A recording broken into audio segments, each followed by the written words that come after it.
What's going on, everybody? I'm Jake the Lawn Kid. Welcome back to yet another 2-minute lawn tip. Now today, not so much of a lawn tip, it's more so of a recommendation. I'd like to recommend real quick to you my favorite trimmer line to use out on the field, and that is going to be this right here, this Ballistic Twist trimmer line by Shakespeare from Tractor Supply. Great trimmer line, like 15 bucks. You could find this at any Tractor Supply. 0.095 inch thick line, does really good on the field.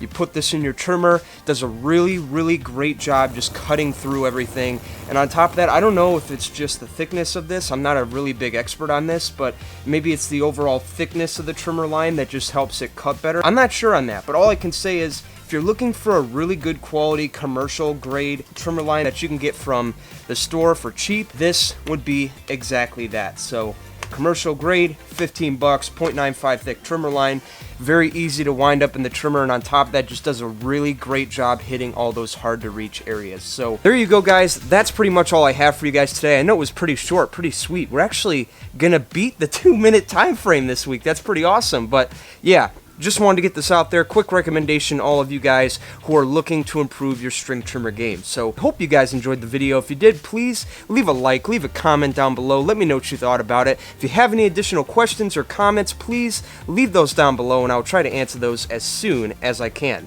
With that, I'm Jake the Lawn Kid. Thank you for watching. I'll see you guys next time. If I don't see you guys next time, your lawn is going to be dominated. See you guys later. How should I close this out? Should I do the Peter McKinnon hat thing? You know what? Let's try that. I'll see you guys next time.